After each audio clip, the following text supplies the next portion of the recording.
Ontario Place. For some people, it's childhood memories of IMAX movies, concerts by the lake, and summer days on the water. For others, it's become a symbol of political fights over public land, climate, and who gets to shape Toronto's waterfront.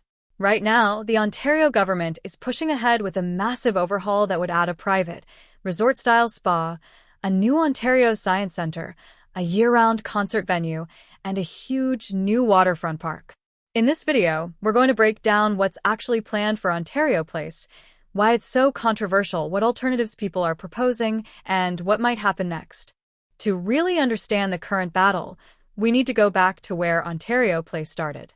Ontario Place opened in 1971 as a flagship project for the province, built on 3 artificial islands in Lake Ontario, just south of Exhibition Place.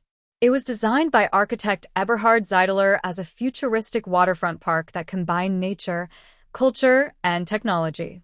Some of the most iconic elements were the white steel pods suspended over the water, connected by walkways, and the Cinesphere, home to the world's first permanent IMAX theater.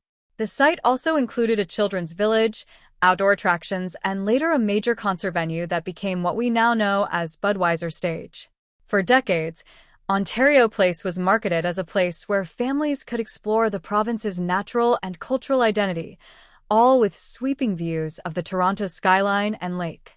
It fit into a bigger story of Toronto's waterfront transformation, moving away from purely industrial uses and towards parks, culture, and recreation. But by the 1990s and 2000s, the picture started to change. Competition from other attractions, shifting tourism patterns, and aging infrastructure led to declining attendance and mounting operating losses. The park's rides and water slides began to look dated, and the cost of renewing the facilities kept climbing. In 2012, the Ontario government made a dramatic move. It closed the main theme park operations at Ontario Place and launched a search for new ideas. The marina and concert venue stayed open, but most of the park infrastructure was mothballed while the province looked for redevelopment options.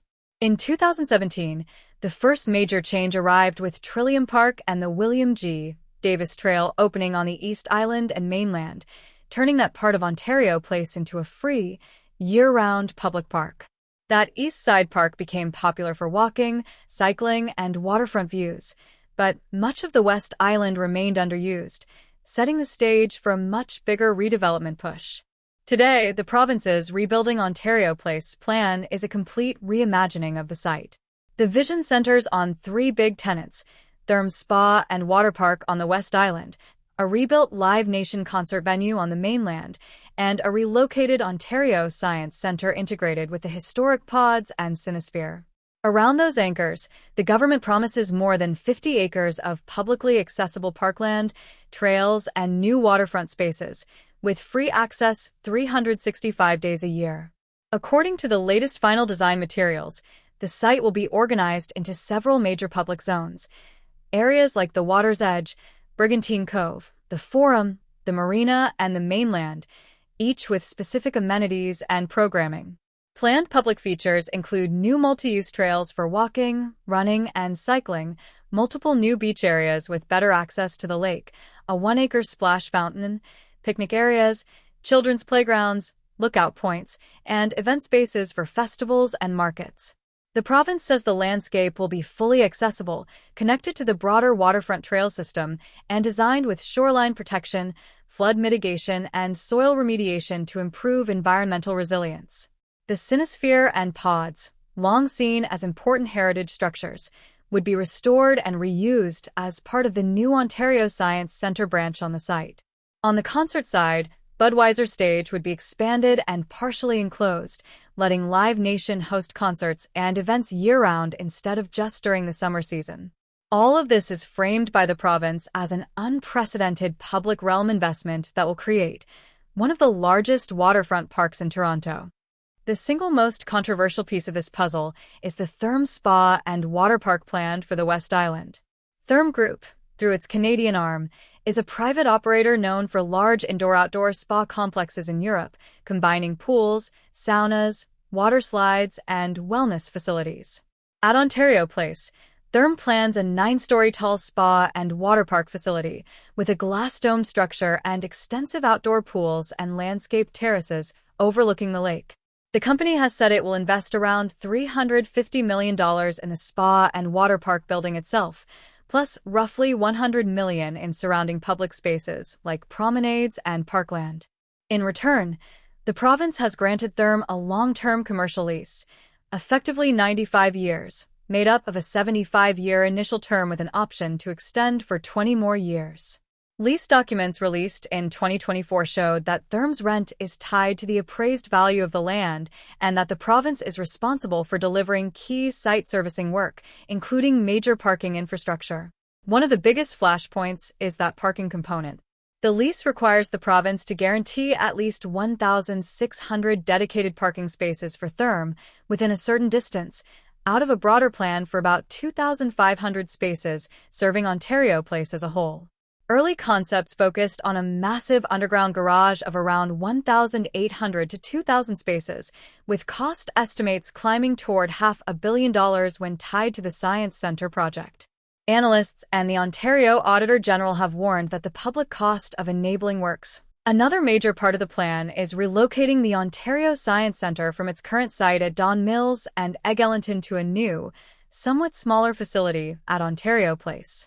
When the move was announced, the government argued that the existing Science Centre building was aging, expensive to maintain, and facing declining attendance, and that building a new centre at Ontario Place would save about $250 million over 50 years compared to renovating in place.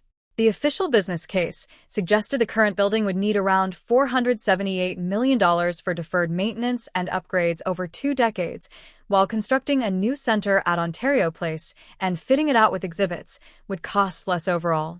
However, follow-up audits and independent analyses have painted a more complicated picture. Ontario's Auditor General later found that projected costs for building and maintaining the new Science Centre at Ontario Place had increased by nearly $400 million in under a year, wiping out the supposed long-term savings and pushing the new option above the earlier estimate. The auditor also concluded that the relocation decision was made with preliminary and incomplete cost information, without fully accounting for financing costs, legal fees, and especially the incremental cost of parking needed for the new site. Community groups like Save the Ontario Science Centre argue that closing the original Raymond Moriyama-designed building undermines a key educational and cultural anchor in a neighborhood that has fewer major public institutions, and that the relocation harms school access from certain parts of the city. Architects and planners have also pointed out that the new Science Centre at Ontario Place is slated to be smaller than the current facility, raising questions about whether it will truly match today's educational offerings. Some advocates propose a different approach. Keep the main Science Centre in its current location with repairs and upgrades, while adding a lakeside branch at Ontario Place that uses the pods and Cinesphere for exhibits, focused on water, climate, and the environment. Let's look more closely at the arguments from supporters of the redevelopment. The provincial government frames the project as transforming underused waterfront land into a world-class, year-round destination combining culture, recreation, and education.